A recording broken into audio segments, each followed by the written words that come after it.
आप एक एक करके सबसे रिएक्शन लेते हैं। मैं दिबांग आपसे ही शुरू करना चाहूंगी क्योंकि सभी की साख इस बार दांव पर है मध्य प्रदेश में, और जिस तरीके से ग्राउंड पर पूरी टीम उतारी गई बीजेपी की तरफ से, लग तो यही रहा है फाइट कड़ी है। अगर मध्य प्रदेश की बात करें तो मध्य प्रदेश का बहुत ही रोचक, और बीजेपी की तरफ से देखें तो बहुत ही अलग किस्म का ये चुनाव है। यानी बीजेपी एक ऐसी पार्टी वहाँ पर है जिसमें कहा जा रहा है कि कई हिस्से हैं। एक तो हमने अभी देखा ज्योतिरादित्य सिंधिया, कहा जा रहा है कि उनकी एक बीजेपी है, एक नाराज़ लोगों की बीजेपी है, एक शिवराज महाराज है वहाँ पर। और एक बड़ी बात जो है, जो पिछले 3 बार नहीं देखी गई, वो ये कि एक वहाँ जो केंद्रीय नेतृत्व है उसका बड़ा जोर है। केंद्र की तरफ से संचालित, और केंद्र यानी प्रधानमंत्री नरेंद्र मोदी, गृह मंत्री अमित शाह, एक तरीके से उनके निर्देशन में चुनाव लड़ा जा रहा है। और एक चुनाव के दौरान जो बात देखी गई, हाशिए पर थे शिवराज सिंह चौहान पार्टी में, और धीरे धीरे चुनाव प्रचार में उन्होंने इतना ज़ोरदार प्रचार किया कि वो एक बार फिर वापसी करते हुए दिखाई दिए पार्टी का। जहां तक सवाल है कांग्रेस को देखें तो कांग्रेस में जो बात राहुल गांधी ने कही वो बड़ी महत्वपूर्ण रही, वो बड़ी उछाली गई, वो बड़ी लोगों को समझ में भी आई एक तरीके से कि ये जो सरकार रही, ये आपने इस सरकार को नहीं चुना था,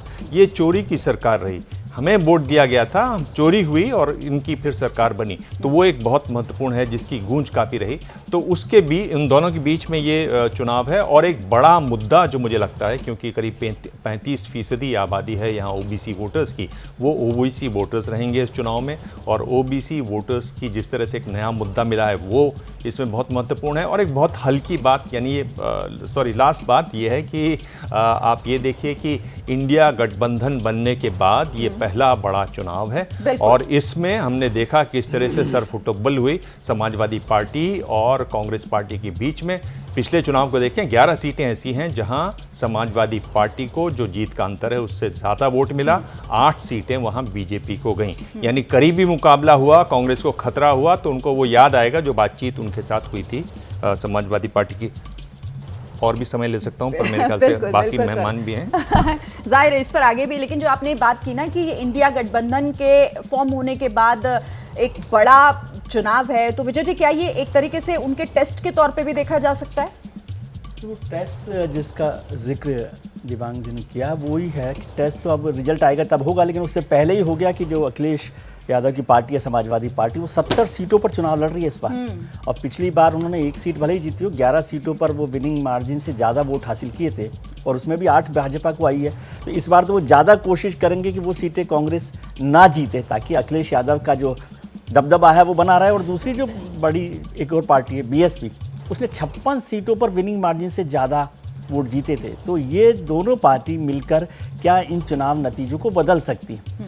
दूसरी तरफ भारतीय जनता पार्टी का जिक्र हुआ, अलग अलग तरह के लोग हैं, अलग अलग तरह के गुट बने हुए हैं, लेकिन 7 एमपीज हैं जिनको ये सोच के उतारा पार्टी ने शायद कि वो अपने इलाकों में थोड़ा सा दबदबा बनाएंगे, लेकिन वो 7 ही लोग, 8 लोग कह लें, कैलाश विजयवर्गीय समेत, वो अपने क्षेत्र से ही नहीं निकल पाए। तो कोई बड़ा फायदा उनको वहां पर हो रहा है कि नहीं हो रहा है, ये तो अलग है। और वो के साथ जैसे ही घड़ी का काटा दोपहर 2:30 पे आए, बबीता जी का दिल सास बहू साजिश के लिए मचल जाए।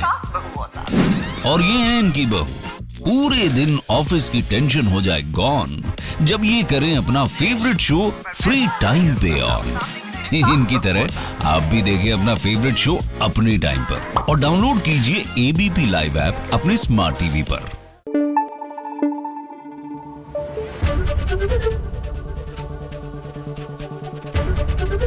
एबीपी न्यूज आपको रखे आगे।